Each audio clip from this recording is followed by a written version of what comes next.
Babe, pick up the... Babe, please, I'll cook for you, I'll clean for you, I'll do all your laundry, babe, please. I want you to you again, babe, please. Call has been forwarded to voicemail. The person you're trying to reach... How are we supposed to balance everything? I am drowning. I wake up in the morning, I pack my kids' lunches, I drive them to school, I have to rush back so I can make it to my first meeting. My boss tells me that I'm not engaged enough on Zoom, so I have to try harder there. I spend all day doing my job where I don't even leave my desk chair. My house is falling apart. I don't even have time to take my dogs outside during the day, and somehow I'm also supposed to be working out, cooking dinner at night, eating right, helping them with homework. I spend my lunch break picking them up from school, and I don't even get 5 minutes to myself during the day. No, you got this, shawty.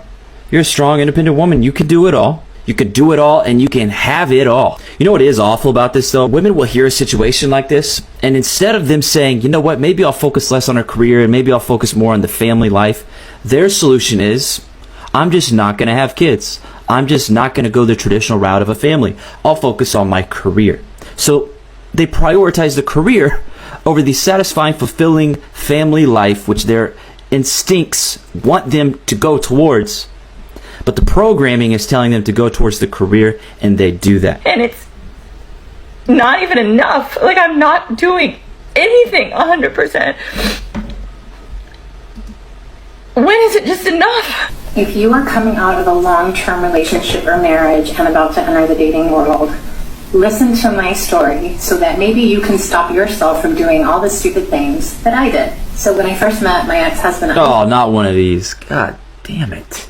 I've said it before in a past video, but I don't know why. But when these ladies create these videos where they divulge their personal life and do their makeup at the same time, it gives me the ick. I don't want to use that term, but I hear it all the time. And this right here is absolutely making me feel that way. I feel gross watching this. 16, and the way dating worked back then was I liked him, he liked me, so we started dating, we still liked each other. It's just strange. It's like they're coloring on their face. It's like a sit-down story time / color on my FaceTime. I can't even hear what she's saying. I can't watch. So we got married. Little did I know that in the 2020s, that is not how dating works. And because my marriage had been particularly miserable the last few years, getting out of the relationship felt like getting out of jail. I've never been... I'm sure there's many people in prison or jail that would much prefer your situation. I just found out today that my ex-husband is engaged, that I'm unwell. And like, even though, yes, it was me that was like, hi, I want divorce. I can't do this anymore. I can't do this anymore. It brings up all these feelings. It brings up all this like stuff, and we have a kid, and it brings up all this stuff around him. I want to be a boss bitch. I want to be independent. I don't need a man. I can do this all on my own. But you cannot just like pretend that it doesn't affect you. And I feel like people should be more out loud about it, because I wish that I had more people that were like totally honest and like super transparent in really difficult times. Oh my god, hi! How are you? It's been so long. Just kidding, we're strangers. And you don't know me. And this is my first video on this page. Did I grab your attention? Probably not, that's okay, you can keep swiping. I'm bored, and something is telling me, it's not rational thought, but something is telling me to start talking at myself on the internet and just like, let's see what sticks, you know? Maybe it'll make someone laugh. Maybe it will motivate someone. Maybe it will be inspirational. Or maybe it'll just be like, who is this bitch? It could be any of those things. It could be none of those things. But we won't know unless we try, right? So in the spirit of not giving a fuck, here we are. So who am I? My name is Abby. I am a millennial. I'm also a single parent. I'm divorced. Love living my single era. Have no interest in dating, but do have some good stories. I was almost gonna give away too much. I'm gonna save that one for later. But anyways, back to who am I and why should you stick around? I'm on this like journey to discover my life's purpose, and I'm doing lots of different things to try and like sort out what that purpose might be, including watch the movie Soul. And let me tell you, I think the lesson is that like your purpose isn't like the thing you're supposed to be good at, but like the small moments. If you don't know,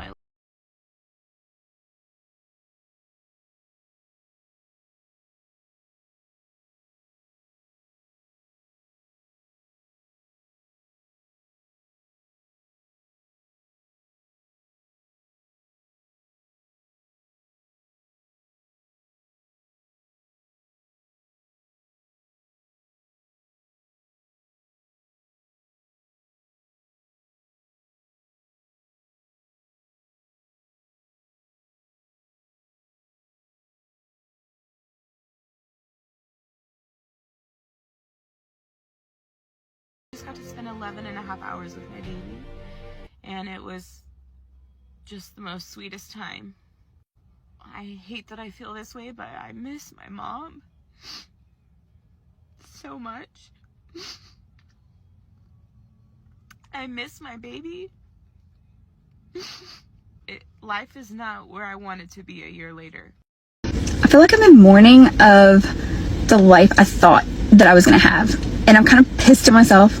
I stayed in a marriage for 23 years and built up a family and my ex's career and everything. And we literally just got to where it was supposed to be everything we dreamed of. Like, owned a company, making, almost $1 million. And that was my breaking point. And I left it all. I give it all up. All up. And most people are like, oh, well, you should have got your end in court. No, South Carolina has some crazy, crazy rules. And I came out of a situation where I had been mentally abused, financially abused for 23 years. I was gaslit for so long that when I finally left, I had no clue that the worst was yet to come in the 1 year of separation. And so it's weird because I find that I just thought today for a split second, and I'm like, what the hell's wrong with you? What the fuck is wrong with you? I thought, I should have just stayed. It wasn't that bad. You made it 23 years. You made 26 years total. Your kids are college and one's almost out of high school. You made it.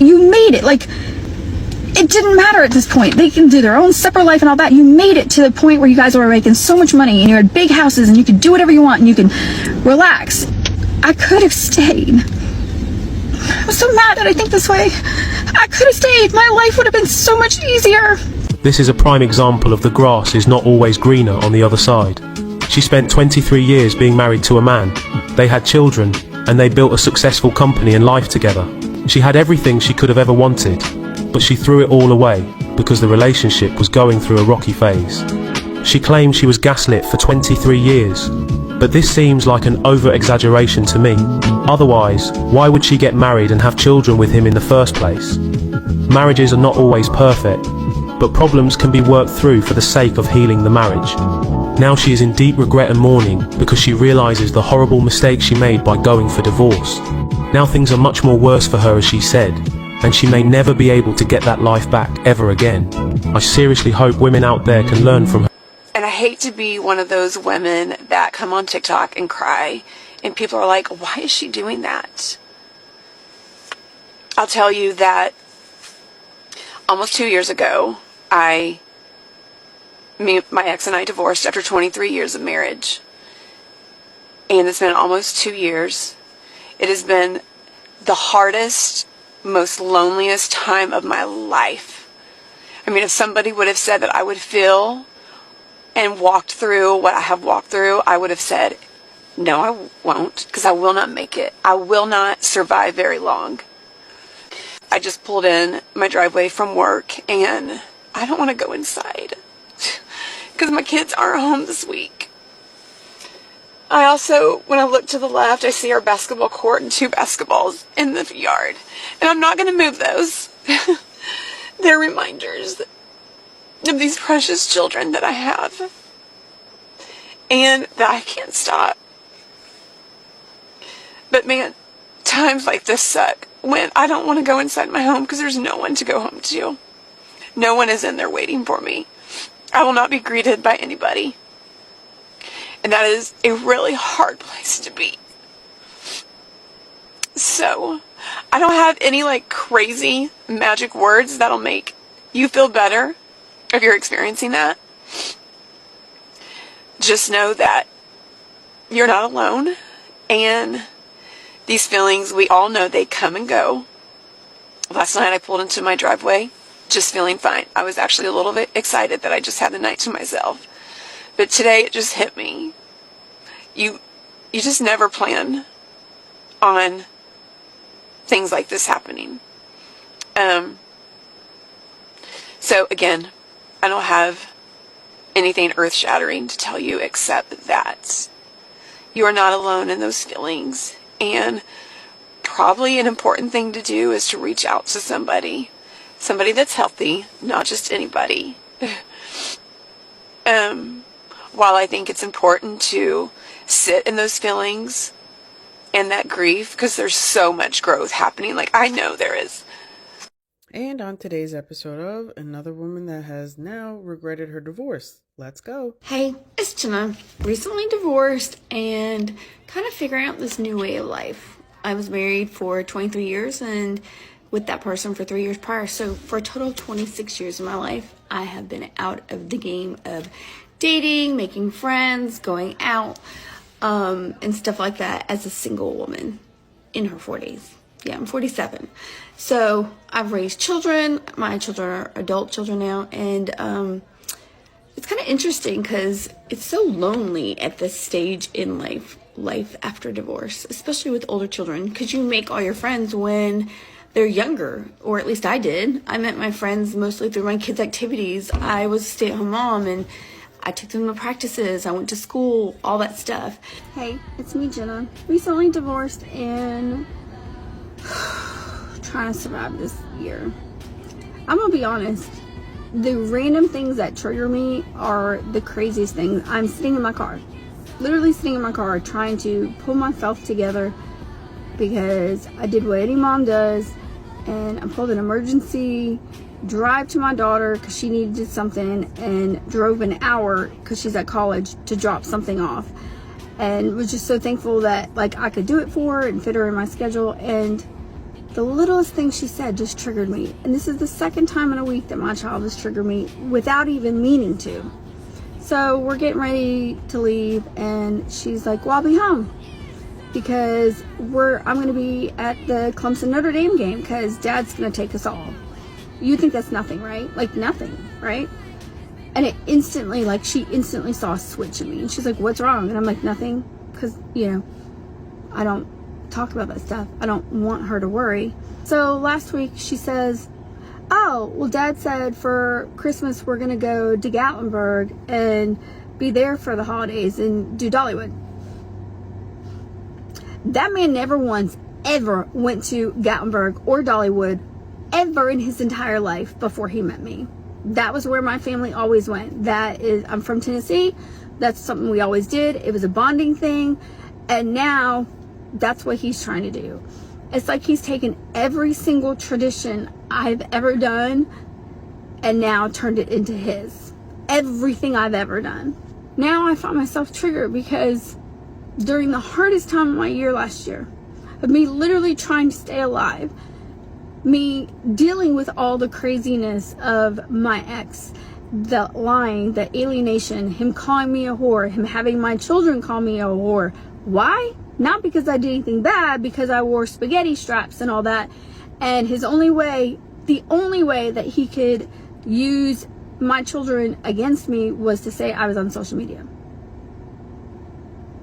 I'm a photographer. I make silly TikToks. Honestly, I'll probably progress more with my TikToks because at first they were just pictures. But the more I was stressed, the more I hid in myself, the more I tried to survive, the more I took refuge in TikToks and finding stuff that, resonated with me. And honestly, it's the way I realized what a covert narcissist was, or how bad my abuse was, or mental abuse, or financial abuse, and all that stuff. Like literally TikTok has saved my life in so many ways. Who would think, Mom, we're going to Gatlinburg for Christmas, would trigger me? This man's had at least 3 vacations in the past year to like really nice places with my children. At least 3 that I know of, because he has them lie to me. He has them outright lie to me about so much stuff. So who knows? God knows what they've done. And then the holidays and all that. Now my triggers are, oh, he gets to just go and take my kids to the Notre Dame and Clemson game. I wish I could do that. I can't afford to do that. Why? Because he screwed me. He lied about owning a company. And there's ways to prove it. I'm trying to be happy and show my kids that like life can move on, but the triggers, the random fucking triggers that have me sitting in a Quick Trip parking lot trying not to cry. Why? Because my ex has so much money. He makes more than $18,000 a month easily, or at least he did. He made almost $1 million the year before we divorced and then lied about it. He has all the money at his fingertips to do whatever he wants, to buy my children, take them on trips, take them on vacations. Why I literally have the bare minimum to pay my bills on top of trying to restart a career because it was a hobby, because I was a stay-at-home mom. And now I sit here with the triggers.